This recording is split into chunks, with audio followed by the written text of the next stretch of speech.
اكتر واحد هيفهم فيلم بلبل حيران هو الشخص اللي داخل على ارتباط، سواء خطوبة او جواز. ليه بقى يا معلم؟ لان فيلمنا قايم على فكرة واحدة، وهي فكرة المعاناة في الاختيار. وده مش اختيار عادي، ده اختيار هيترتب عليه بقية حياتك. تختار شخص واحد تكمل معاه بقية حياتك. فعشان كده قلنا معاناة اختيار شريك الحياة، وقد ايه الشباب بتعاني عشان تقدر توصل لشريك الحياة بتاعه. حتى ويجز لما وصف مشاعره في اختيار شريك حياته قال ايه؟ دور على نصي انا في وانا، يعني كونه ان هو بيدور على شخص تاني ده في حد ذاته معاناة. فمن الاخر الفيلم ده لمن فقد نفسه في رحلة البحث عن نصفه الاخر. وحتى لو مش بتبحث عن شريك حياتك هتستمتع برضه بالفيلم ده، لان الكوميديا اللي فيه حلوة جدا وبتضحك. اهلا يا صاحبي، انا محمد عادل، والنهارده هنتكلم عن فيلم بلبل حيران. الجميل في الفيلم ده ايه بقى اساسا؟ ان هو مركز على اختيار شريك الحياة في الظروف المثالية. يعني هو مقالش ان هو مش عارف يختار شريك حياته بسبب مثلا ان هو معهوش فلوس او حالته الاجتماعية قليلة، ان هو فقير وهي غنية، او هو غني وهي فقيرة. مفيش الكلام ده. فالشخصيات اللي بتدور على شريك حياتها في الفيلم ده كلهم حياتهم زي الفل، بس هم ناقص ان هم يختاروا. فدي بيبقى محور الفيلم كله. يبدأ الفيلم في المستشفى، وبلبل ده جسمه مكسر مفهوش ولا حتة سليمة، حتى صباعه. هو صباعي ده اتكسر؟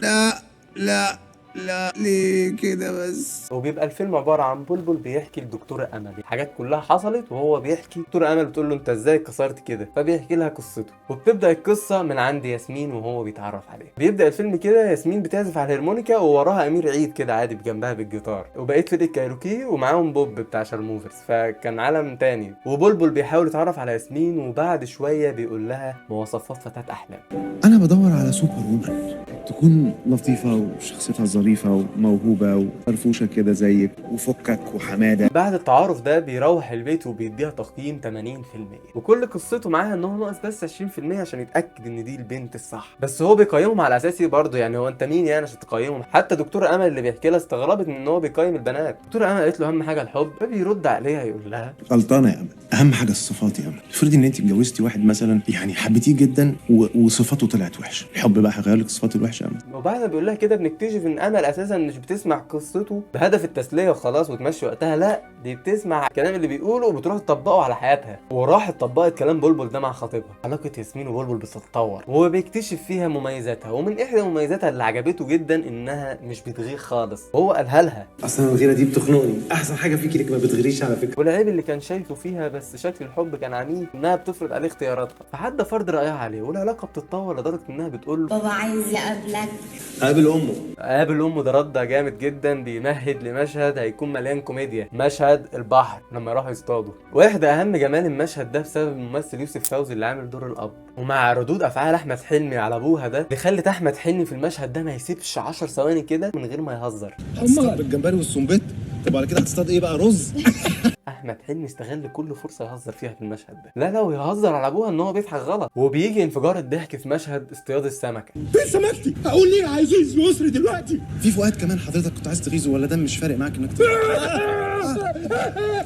ويعتبر ده اكتر مشهد كوميدي في الفيلم، مفيش لحظات فيه من غير افيه حتى بعد ما المشهد ما خلص. لا مش دي، الثانية كانت ابيض واسود. بس احنا عايزين نطلق بعض الاسامي كده على الافيهات عشان نعرف نقيم الافيه. في نوعيه افيهات اللي هي بتتقال في وسط الكلام مرميه كده على جنب، يعني انا بتكلم كده اقول افيه كده احطه مرمي على جنب، لو خدت بالك منه هتضحك، ما خدتش بالك منه الكلام يبقى ماشي في السياق عادي. فده ممكن نسميه الافيه المرمي على جنب، مرمي كده وخلاص بقى، اللي عايز ياخد باله منه ياخد باله منه، ما خدتش بالك عادي. وفي افيه تاني ده بيبقى الافيه اللي هو بيتقال ومعروف ان دي حاجه بتضحك، يعني مطلوب منك انك تضحك في الحاجه دي. ده بقى ممكن نسميه الافيه الريسكي. ليه بقى؟ لانك انت ممكن تقوله ومحدش يضحك، بس باين انك انت مستني الضحك، فاهم؟ فلو حصل وما ضحكتش ده بيقلل من قيمه الفيلم عند الناس او احساسهم بعد ما يخرجوا من الفيلم. انما بقى لو اتقال وضحك جامد فهو ده بقى النجاح. وفي الافيه الغير متوقع ده ممكن نحطه تبع الافيه المرمي، اللي هو انت بتتكلم في حاجه ويقوم جاي لك بفكره كده او فكرك بحاجه قديمه او ربط بحاجه، فده الافيه اللي مش مفهوم. ده افيه بيعتمد على الاستيعاب. والله فهمته هتضحك، ما فهمتوش هتستغرب، هتحس بويرد كده اللي هو اللي انت بتقوله.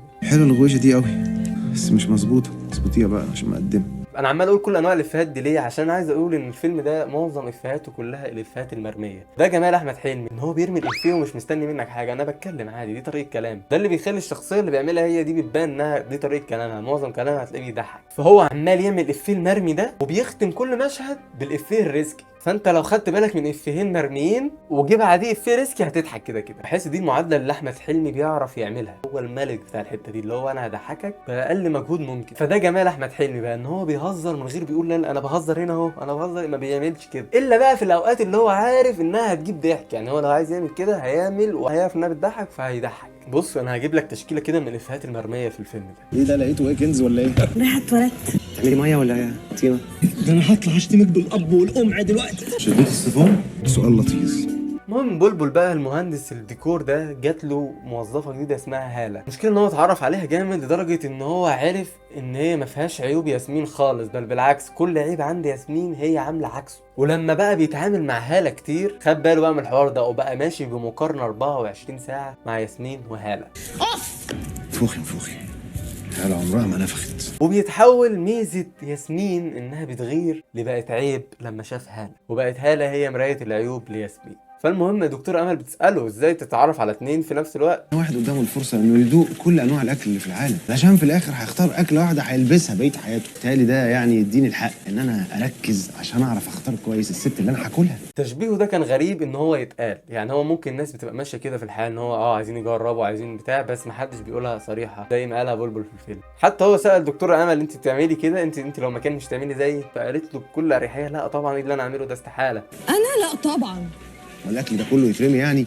مع انها هي اصلا بقت بتعمل كده. فالموضوع مع بلبل معقد جدا. فبلبل ده تحس شخصيه مش بتاعت مسؤوليه خالص. بس المشكله ان ياسمين كمان بقت بتعمل حاجات اوفر، بقت بتفرض عليه ارائها. فدي مشكله بلبل، او دي المشكله اللي كان شايفها الكاتب، ان احنا بنحب الحاجات الاكستريم، ان هو يلاقي اكستريم في حاجه فبيعجب بيها في الاول وبعد كده هيكرهها، لان بعد كده احمد حلمي بيفقد الذاكره. فقدان الذاكره بطريقه يعني مشي الدنيا بيها، لان هي حتى تقريبا ما اتخبطش اساسا. وكأن معموله الحركه دي عشان اكنها بدات فيلم جديد، فيلم بس معمول بالشقلب. الفيلم بقى اكننا احنا بقينا في حياه بلبل اللي احنا شفناه في الاول، ان هو لو كان قابل هاله الاول ما كانش هيرتبط بياسمين، فلما فقد الذاكره بقى هاله هو اللي شايفها الاول وبعد كده هيشوف ياسمين. كل ده عندنا الشخصيه مش مؤمنه بالحب. بلبل ماشي بالورقه والقلم، مميزات وعيوب. كام في المية 80 50. بلبل بيفكر بس، بلبل ما عندوش اي احساس، وعنده خوف من ان هو يرتبط او يتجوز بحد ويطلع وحش، مع ان بلبل لحد دلوقتي هو الشخصيه اللي مش متزنه. ورحله الفيلم دي كلها معموله عشان تبين الصراع ده، الحب مع العقل، مع ان القلب مش موجود خالص عند بلبل. لان هو لما شاف هاله كأنها اول مره وبعد كده شاف ياسمين عقله استوعب ان ياسمين احلى. فمشكله بلبل ان هو بيفكر بعقله، وعمره ما هيعرف يختار البنت دي طول ما هو ماشي بعقله بس. وحل الفيلم ده كله اتلخص في جمله واحده بس اتقالت لما امل كانت محتاره ما بين خطيبها. تفتكري يا امل النخله اطول ولا القطر اسرع؟ دي حاجة ودي حاجة، ما ينفعش تقارن ما بينهم. يبقى تتجوزي اللي بتحبيه يا امل. وبالنسبه بقى السؤال اللي انا سالته ده ليه اجابه ثالثه خالص، البحر اوسع. فيعني الفيلم ده كله معمول عشان يتغير بلبل وانه يختار اللي بيحبها، لان هو لو بيحبها كان ممكن يتحمل عيوب هالة او ياسمين. في النص كده المشاهد اللي هي عملت ارتباك وعملت قصه حلوه دراميه، ان هي ضحكوا عليه بعد كده وقعدوا يشتغلوه ويبدلوا ما بين هالة وياسمين ويشتغلوه، وكأن هما الاتنين اتفقوا ان هما يعاقبوه على اللي عمله فيهم. وهو بصراحه شخصيه بلبل كانت تستاهل ان هو يعرف اتنين في نفس الوقت، دي حاجه مفيش اوحش منها. بس هو كان مبرر بلبل ان هو عايز يختار وعايز يعرف الشريك الصحيح، وبيطلع سبب تكسير جسمه ده كله الحيرة. يعتبر كده رسالة الفيلم، الحيرة هتكسر جسمك كله وممكن تموتك كمان. انك تختار اللي بيحبه ده هيكون اسهل ليك، ودي هي رسالة الفيلم اللي المخرج كان حابب يوصلها استاذ خالد مرعي. فكرة زي دي بيمر بيها كل الشباب، حتى الفيلم جايب ولد وجايب بنت بتمر بنفس الحاجة دي، اللي هو بلبل ودكتورة امل. ومعالجة المشكلة الشبابية دي معمولة حلو قوي، لان هو عرض حاجة اللي الشاب ممكن يفكر فيها. يعني الشاب ممكن يشوف بنت يقول ايه ده انا كنت شفت البنت الاولانية دي كنت هتبسط، لكن اللي حصل في الفيلم انك انت ما كنتش هتتبسط برضه، لانك انت بتقول كده على اساس مقارنه